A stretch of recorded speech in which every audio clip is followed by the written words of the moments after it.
Saya janda anak 2. Sekarang ini berat menanggung beban hidup. Bolehkah wanita seperti saya menawarkan diri untuk dipoligami?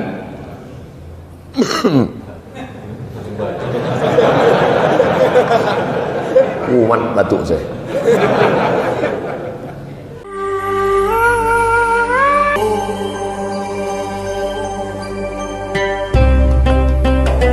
Subuh.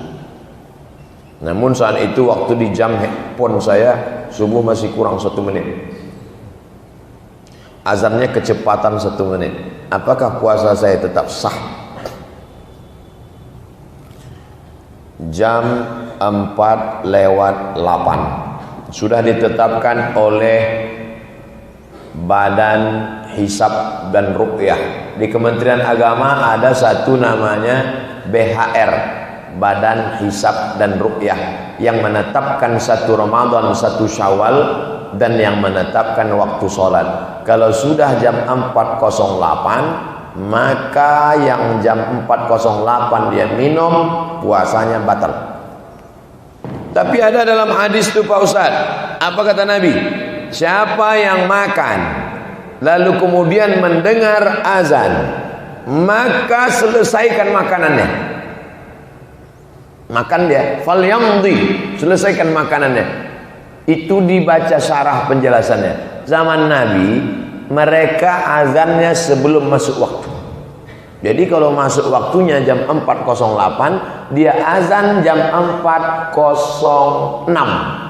Maka ketika dia azan, Allahu Akbar, Allahu Akbar, belum masuk waktu. Dan ketika nanti di ujung-ujung as-salatu khairum minan naum, baru masuk 4:08. Maka saat Allahu Akbar di awal itu belum masuk waktu. Begitu kata penjelasan ulama. Tapi rata-rata muazin kita azan itu tepat masuk waktu. Ini kasusnya beda. Kata beliau, waktu itu di handphone saya belum masuk, sedangkan yang masjid sudah azan. Kalau begitu gimana caranya? Kita seragamkanlah handphone kita dan jam kita mengikut jam itu sekarang. Termasuk jam saya sendiri. Ternyata sekarang jam 5:59. Jam saya sudah jam 6:01. Waktu sholat berbeda tapi jam insya Allah sama. Berarti jam 6. Saya tidak mau hanya berceramah saja. Jam saya pun juga. Jam Bapak berarti sudah betul semua. Jam 5:59. Supaya jangan sampai nanti saya makan waktu azan. 5:59. Jam handphone pun gitu juga. Yang lebih parah lagi, dia sebetulnya pura-pura aja. Kenapa kau makan? Kusangka tadi sudah masuk. Padahal dipakainya azan waktu Tokyo. Bagaimana pandangan hukum Islam tentang suntik stem cell dengan menggunakan plasenta bayi? Mohon berikan beberapa hadisnya Pak Ustaz. Organ tubuh manusia haram, dan kita tidak boleh berobat dengan sesuatu yang haram. Plasenta bayi, pokoknya anggota tubuh manusia ini kalau diolah sekali lagi maka dia menjadi haram. Badan tubuh anggota fisik manusia ini maka dia harus dikubur, termasuk rambut. Rambut saudara kita yang tukang-tukang pangkas, rambut yang dijual. Nanti rambut dijual dijadikan sofa. Hanya sekarang begitu sobek anak-anak main pisau, keluar rambut mak lampir. Rambut tak boleh. Haram hukumnya menyambung rambut. Begitu juga dengan orang mati, lalu kemudian organ tubuhnya. Banyak kalau keluarga meninggal dunia dibiarkan di rumah sakit, organ tubuh diolah. Nauzubillah. Jasad manusia ini mulia, tidak boleh diotak-atik, harus digali, dimakamkan. Tapi kalau yang dari makhluk lain dipakai, sama seperti hukum kulit. Kalau dia disamak, maka dia hukum menjadi boleh. Maka hukum organ tubuh manusia tidak dipakai dalam Islam. Karena manusia ini dihormati, dimuliakan. Bagaimana pandangan Islam tentang perdagangan mata uang asing falas yang mengharapkan keuntungan? Syaratnya yadan biyadin, langsung cash, tunai, boleh. Tapi kalau tidak tunai, ada jangka waktu, haram. Contoh, dari Indonesia bawa uang rupiah, sampai di Saudi Arabia tak laku rupiah, membeli rial, maka langsung beli. Saya beli rial, saya beli dengan rupiah, yadan biyadin, cash langsung sah. Beli dolar langsung sah. Seandainya haram valuta asing, tidak akan mungkin ada sarafah, money exchange di samping Masjidil Haram, Masjid Nabawi. Saudi Arabia ketat dalam masalah riba. Maka syarat membeli mata uang, kalau cash boleh, tapi kalau diangsur kredit, uang dengan uang, kalau kredit riba. Nauzubillah. Jadi pembelian kita selama ini beli dolar, beli ringgit, beli rial sah. Karena kita tidak pernah dengan tenggat waktu, langsung beli rial, beli ringgit, beli dolar, ambil, pulang, sah. Mau minta saran Ustaz, suami saya malas sekali sholat berjamaah di masjid. Kalau sholat di rumah itu pun sering di akhir waktu. Kenapa mau nikah sama dia? Anak-anak gadis yang belum menikah, syarat yang pertama dilihat adalah sholatnya. Karena yang pertama kali dihisab di akhirat sholatuhu. Laki-laki yang seperti ini tidak sholat, sedangkan Allah saja dia sia-siakan, apalagi kamu. Tapi karena sudah jadi nasi, sudah jadi tai ayam sudah. Jaga-jaga sajalah. Ibu jangan pernah bosan berhenti mengajak dia. Ayyadiyallahu bika rajulan wahidan khairum min humurin na'am. Satu orang dapat hidayah karena mulutmu lebih baik daripada kau memiliki seekor unta yang merah, kendaraan termahal zaman Nabi sallallahu alaihi wasallam. Unta merah zaman Nabi itu kendaraan termahal. Ibu bukan ustazah, tapi suami ibu didapat hidayah karena mulut ibu. Masya Allah. Mas, sholat ya mas. Ngapa ajak-ajak? Itu tetangga kita kemarin mati loh mas.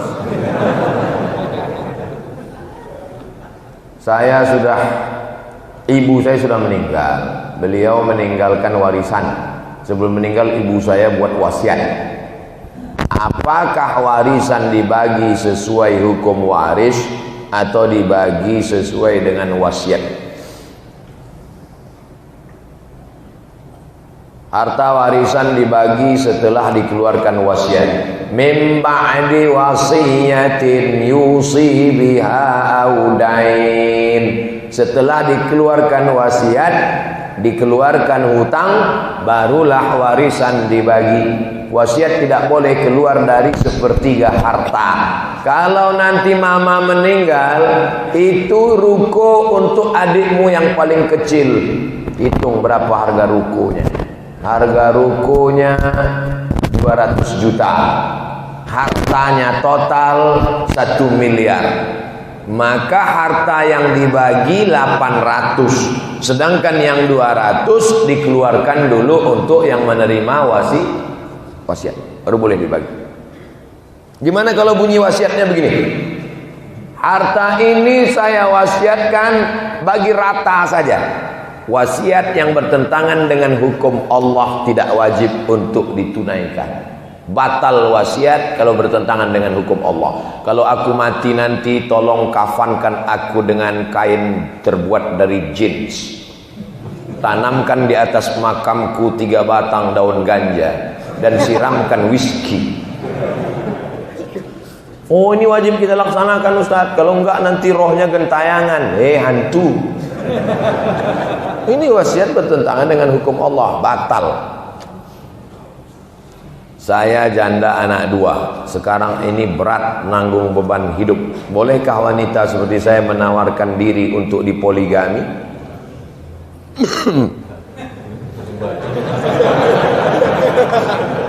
Kumat batuk saya.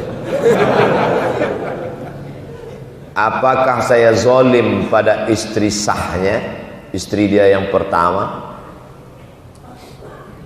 Zalim itu kalau keluar dari hukum Allah, itu baru zalim.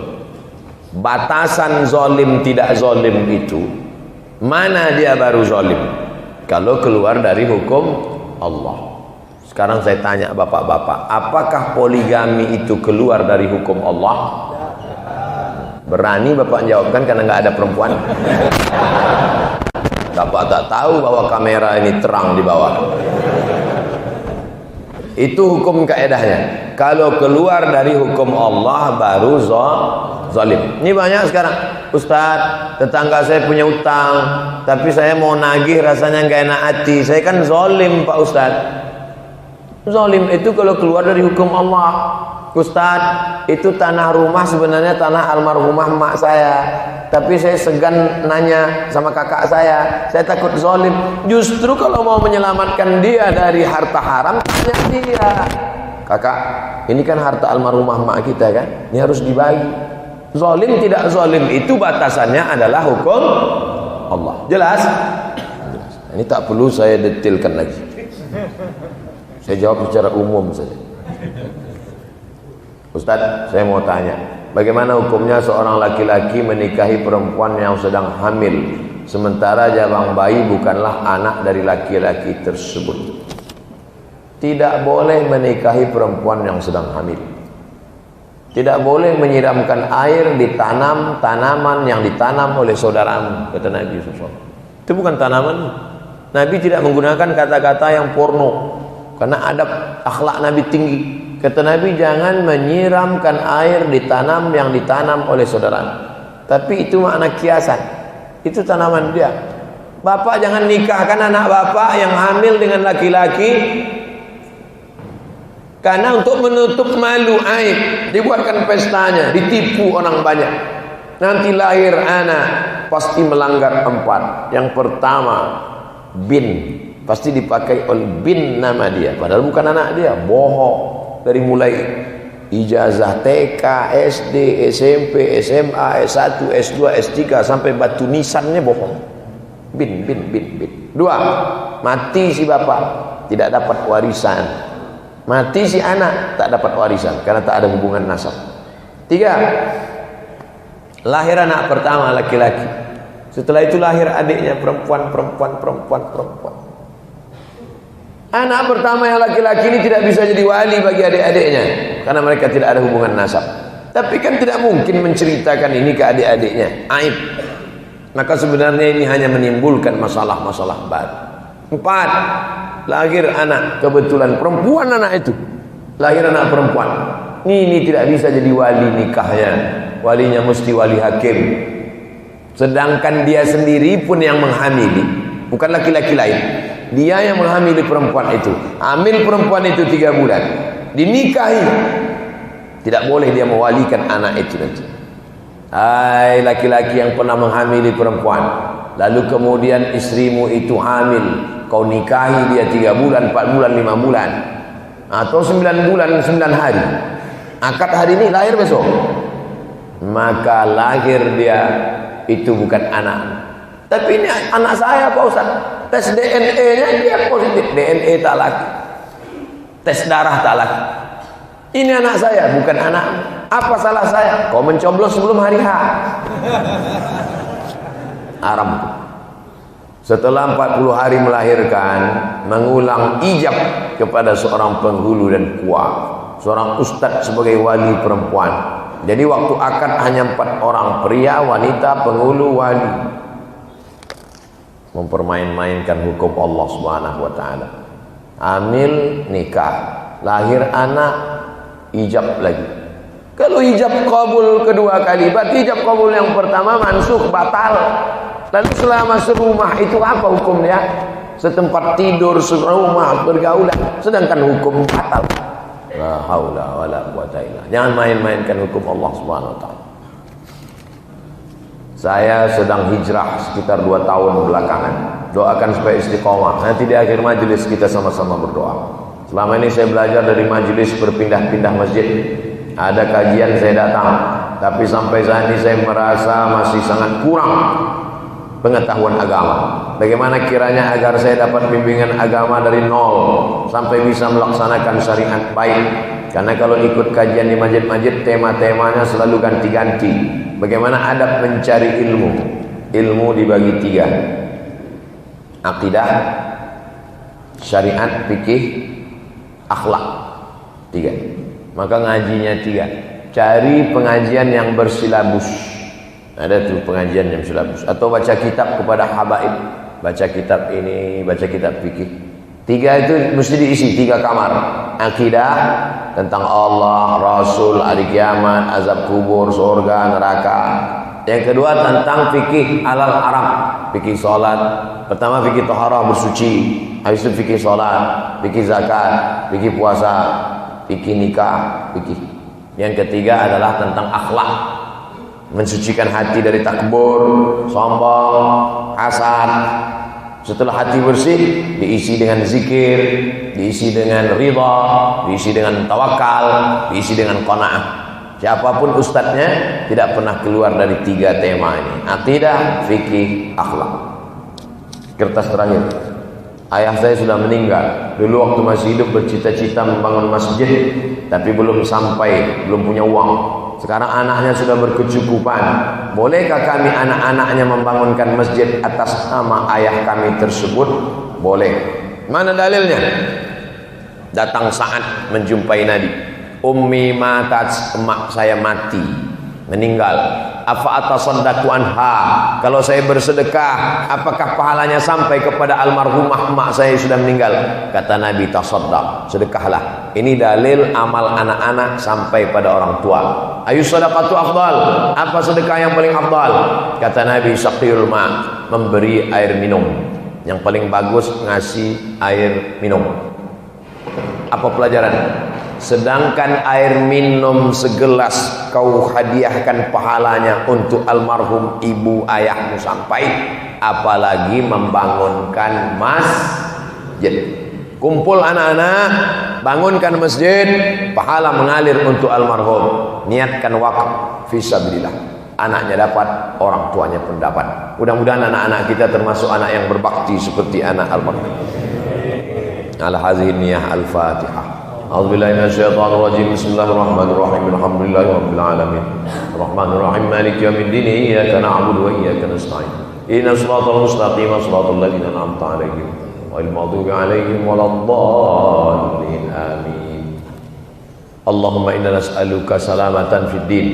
Berikan kami selamat agama dalam akidah Ahlussunnah wal Jamaah. Mu'afiyatan fil jasad, sehatkan badan kami supaya kami bisa beribadah. Wa ziyadatan fil ilm, tambahkan ilmu kami supaya amal kami sesuai dengan Quran dan Sunnah. Wa barakatan fil rizq, berikan berkah pada rezeki kami supaya kami bisa berwakaf, berzakat, berinfak, membangun masjid dan bersedekah. Wa taubatan qablal maut, beri kami taubat sebelum mati. Wa rahmatan indal maut, beri kami rahmat ketika mati. Wa maghfiratan ba'dal maut, berikan ampunan sesudah mati. Allahumma hawin alaina fi sakaratil maut, ringankan kami waktu melewati sakaratul maut. Wan najata minan nar, selamatkan dari api neraka. Wal afwa indal hisab, maafkan ketika amal kami dihisab. Rabbana fir lana dzunubana wa liwalidayna warhamhuma kama rabbayana shaghira. Rabbana hab lana minas salihin. Rabbana atina fid dunya hasanah wa fil akhirati hasanah wa qina adzabannar. Wa sallallahu ala sayyidina Muhammad wa ala alihi wasallam. Walhamdulillahi rabbil alamin. Taqabbalallahu minkum minna wa minkum taqabbal ya karim. Terima kasih segala perhatian, mohon maaf segala kesilapan. Wassalamualaikum warahmatullahi wabarakatuh.